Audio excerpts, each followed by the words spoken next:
welcome to North American Ag Spotlight. I'm Chrissy Wozniak, and today I have the pleasure of speaking with an inventor, a business owner, a farm boy, and an Alberta native, Darcy Goossen of TireGrabber. Welcome, Darcy. Thank you so much for being here. Thank you, Chrissy. It's a pleasure. First of all, can you explain to us what TireGrabber is? TireGrabber is a machine that I built for my own farm quite a number of years ago because we are custom sprayers and farmers, and we had sprayers with big tires, and we just felt it was too dangerous using pellet forks. So we came up with a 3-arm design, built it and liked it and used it on our farm. And a friend of mine just came along and said, well, did you build that? And we said, well, yeah. And he said, well, you know that every other farmer has the same problem as you do, right? So he said, you should build this device, a 3-arm thing, and picks up tires. And if you think of it like putting a jar lid on a table, you would put a round jar lid on there, and you have your 3 arms, and it basically can bend down and grab the lid and pick it up and rotate, and that's what a TireGrabber is. Wow. So it's an attachment for your tractor?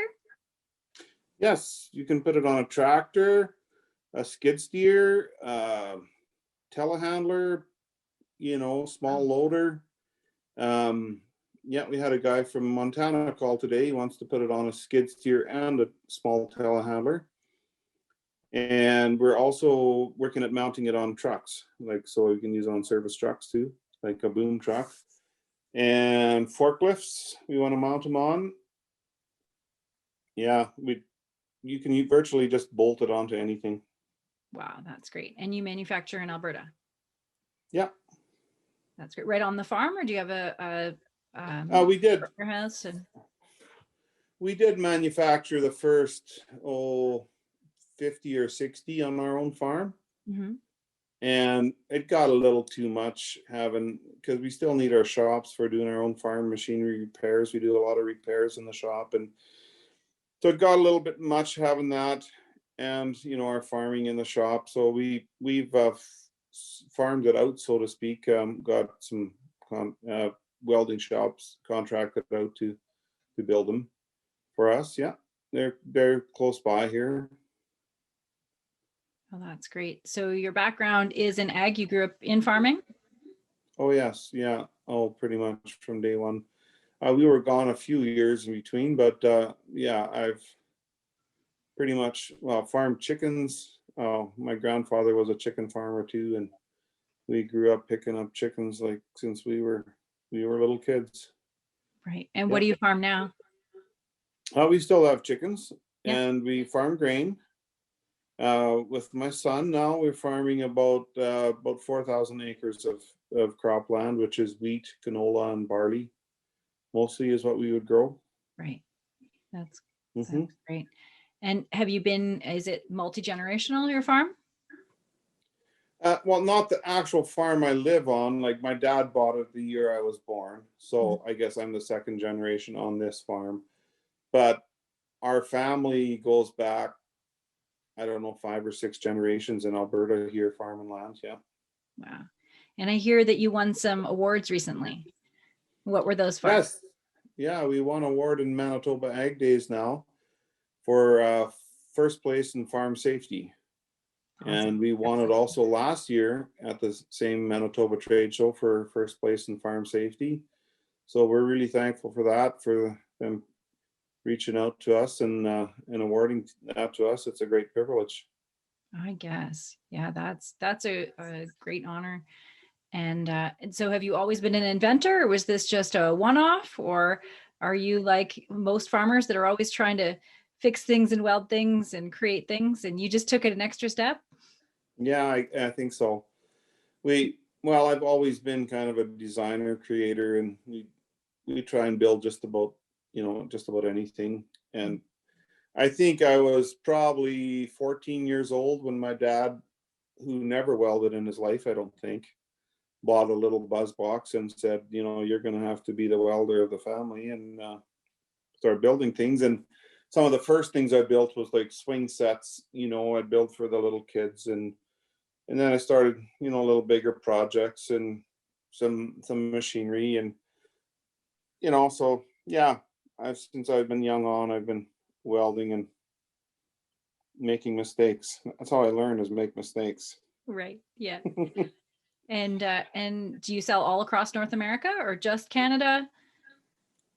Oh yes, we've been selling mostly in Canada, but the last while, like, the demand is actually getting quite strong from the US, and like, so we've shipped to Texas, Tennessee, Ohio, Illinois, um, uh, Idaho, some,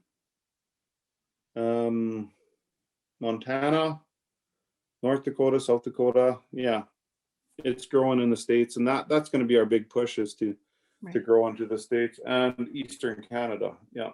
Mm-hmm. Yeah. And so, kind of thinking about the things that we've been going through over the past year, what do you think is the biggest challenge facing agriculture today? Oh, biggest challenge facing agriculture. I mean, there's many areas of challenge, right? And I mean, we kind of focus on the area of safety. Safety, I think, is a big thing. It's not just in the tire handling, um, which is what we kind of promote, but there's so many areas of farming that are so dangerous, and it's going to be a big thing, in the future here. I think that governments and people are going to start, requiring farmers to be just more safe and careful for their workers. And it used to be kind of a free for all, like, tell them to get out there and get the job done, whatever it takes, right? And accidents did happen, and I have sold tire grabbers to people that have broke legs, and it's, unfortunately, those things happen still. So what do you think the biggest opportunities are ahead of us? In farming in general? Yeah. Oh, I think it's going to be clarity, in our products. People, the consumers, they want to know how was things grown, how did we do it. Already you see it in the livestock industry, the change in the consumers' demand for, like, how Right. was this grown, and they want to know if their animals were looked after. Mhm. And I think even just grain, it's going to be more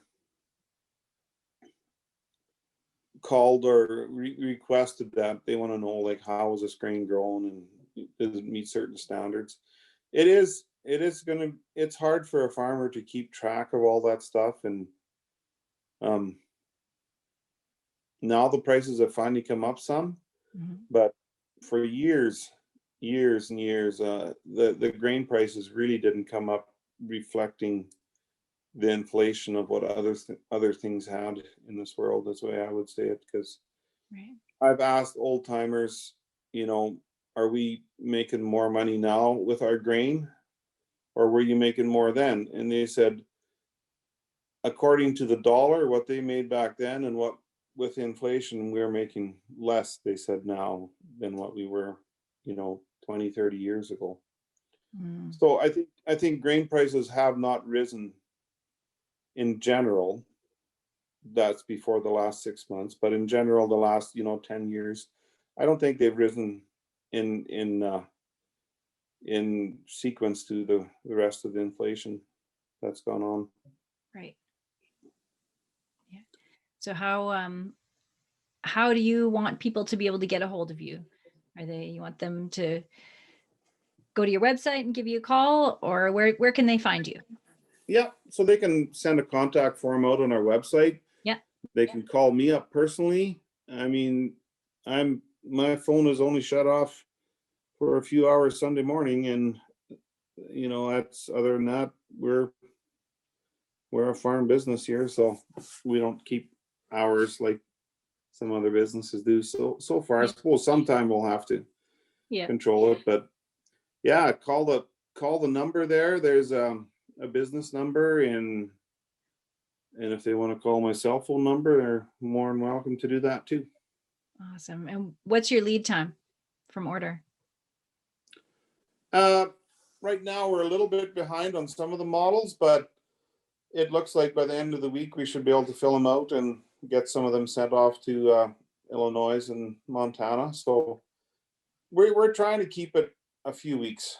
Yeah. And till now, in the past, we've always had stock on hand. So so far we haven't been sold out much, but to date we have sold over 200 units since we started over 3 years ago. So we're pretty happy for that. Yeah, definitely. Yeah. So one more question for you. What lays ahead for you, and what do you want your legacy to be in agriculture? Oh, what lays ahead for me? People ask me that. I've asked, and I retirement isn't in my books. Like my grandfather, he semi-retired when he was probably 70, but he still came and helped me farm. I think the last year he helped me drive combine, he was 93 years old. Wow. So as far as retirement, I don't think so. Yeah. And I just want to build more inventions and, help farmers out all over the world, that if they solve a problem. And I think there is a big need for it. Some people realize it more than others. But going ahead, we just see new ideas, new innovations. We've got some more cooking that right now we're not talking about, but it's in the line of safety and some devices that we're building, and we're right now in the process of mounting them on trucks and forklifts and many different things. So we have a patent for Canada, US, and Europe. So we're hoping to try and focus on those areas. Well, that's awesome. Well, thank you so much for joining me today, Darcy. And thanks to everyone who's watching. If you want to learn more, the links are in the bio below. And have a great day. Thank you, Chrissy. It was a pleasure.